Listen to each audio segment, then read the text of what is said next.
Welcome to video number 19 of Cupola Corners Back to Basics card making series. My name is Sandra, and today I'm going to show you how to use 4 randomly created rectangles to create cards that will be perfect for multiple occasions. This design has 2 versions and quite literally an unlimited number of variations. So the first thing that you will need to start off with is a card base. You're going to make your card from half a sheet of printer size cardstock. 80-pound cardstock is best, and then your card will stand up on its own. Remember to cut your base and all your other papers with a paper trimmer. You'll use a scoring board or some other scoring tool for your paper trimmer. Could be something as simple as the attachment for your paper trimmer. When you've made your score, you match up the corners and the edges, and then you use a bone folding tool to make the actual fold. So the score is your guide, but you and the bone folding tool will make the actual fold. Decide if your card will be portrait or landscape orientation, and most of the cards in the Back to Basics series can be used either way. Today we're going to be working with a portrait orientation, but you can do the design whichever way you like. If you have a stamp, now would be a good time to stamp the back if you wish. Cardstock mats and pattern papers are usually cut 1/4 of an inch smaller than the pieces to which they'll be adhered. Because of the spacing involved with this card, your pattern paper is going to be slightly smaller than usual. You'll find all the measurements for this in the Back to Basics card making ebook. Your measurements for your cardstock and your pattern paper are both there. And there is information about how to download this free resource in the description for the video. As you can see with this sample here, we've got the 1/4 of an inch here, but we've actually also got an extra 1/8 of an inch on the top, and that's to accommodate the cuts. So with this design, there are 2 variations. Variation 1, you take your pattern paper, which in this case is the lighter green, and you make a horizontal first cut. So with your paper in portrait orientation, you're going to be cutting left to right across the short way of the card. For version 2, your first cut is from top to bottom, again with your card in portrait orientation. So version 2 is top to bottom, version 1 is left to right. And there are lots of ways that you can do that. So you can put it, wherever you want that initial cut. But what you need to remember is that all your cuts need to be at 90 degree angles. So use your paper trimmer. Once you've made that first cut, then you're going to cut each of those parts into 2 pieces. So you'll make another 90 degree cut here and here.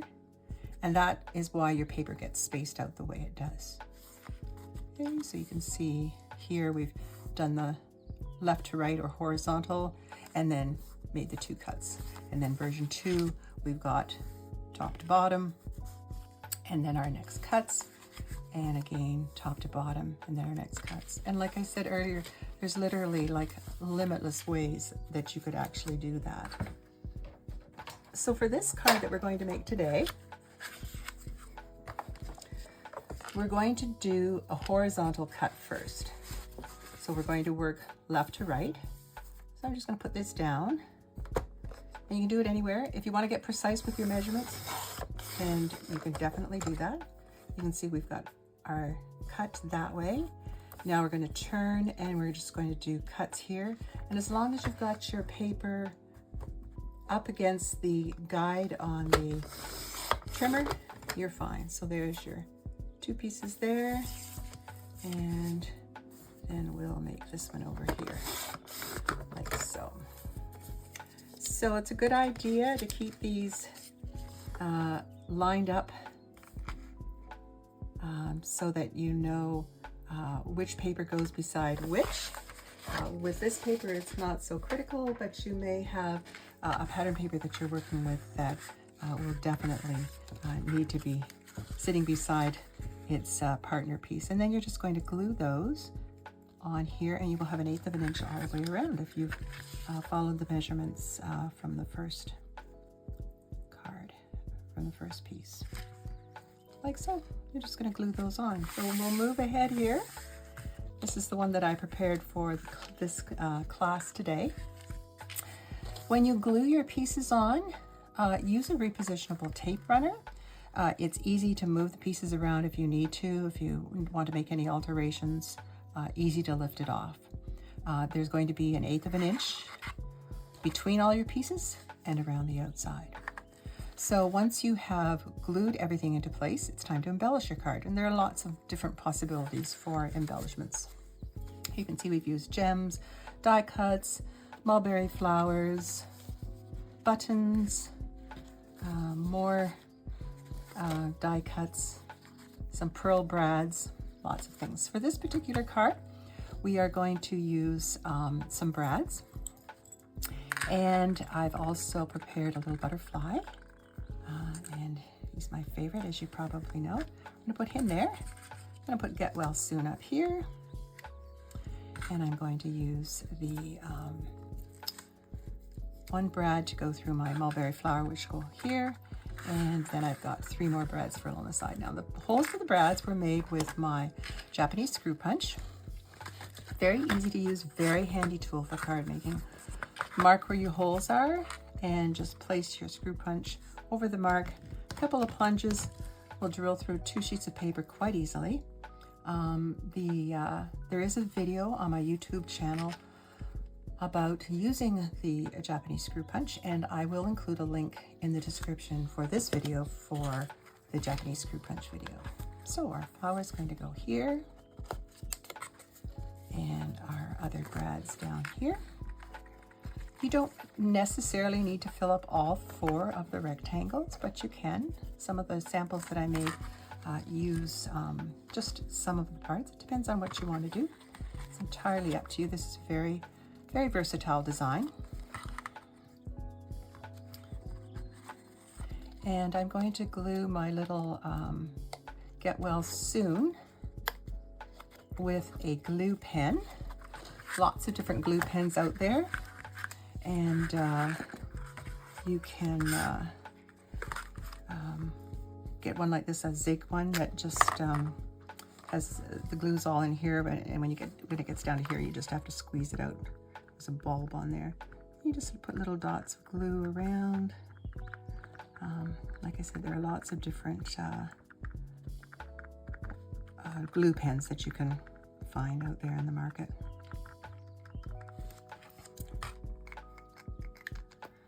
And flip this over.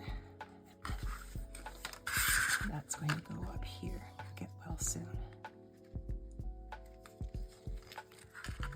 There. And my little butterfly, I'm going to put down here. I'm just going to put a little bit of white glue on the back of him.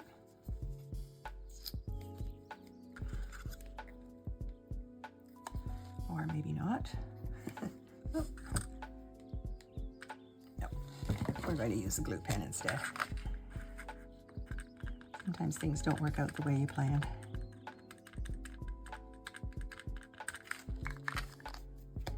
And he's going to go here. There. So once you've finished your card front, it's time to adhere it to the card base. And you should get in the habit of creating your card front completely before you adhere it to the base.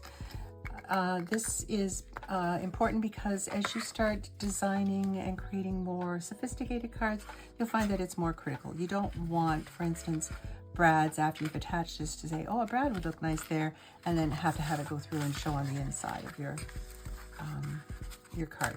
Not a good plan. So the glue from my repositional tape runner, you can put as little or as much as you want on the back, whatever you're comfortable with. I'm using my handy pink silicone mat to keep the glue off my workspace, and these little dots of glue do not stick to the silicone, so it really makes it easy to clean up.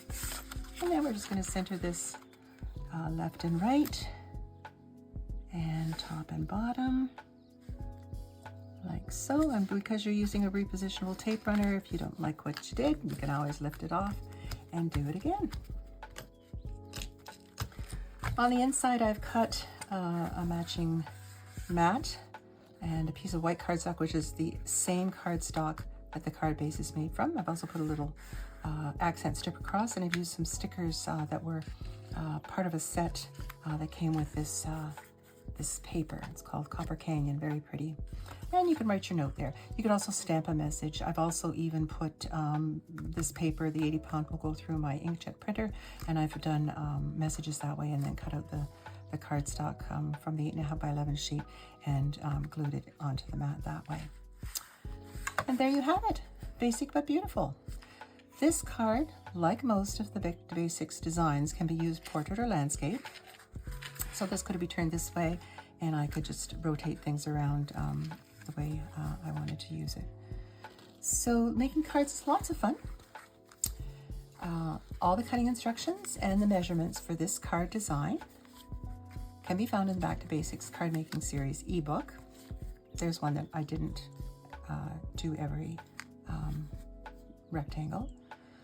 You can check the description for this video to learn how to download this free companion ebook, and everything that you need to know will be in there to take you from a beginner to an expert card maker. You can follow Cubicle Corner on Facebook, Instagram, and YouTube for Back to Basics updates. And we would love to have you join our Coffee and Cards Facebook group. We're building a caring and sharing community of card makers. This Facebook group welcomes all levels of card makers, and we would love to see your cards from kits, cards based on a design template, or your do your own thing cards. There's a link in the description for this group. I hope that this video has been helpful to you as you continue on your card making journey. Video 20 is up next, and we will be using quirky quadrilaterals to create a basic but beautiful card design. A sneak peek at a magical bonus design is also included in video 20. A hint, swish, and flick. Until then, happy card making.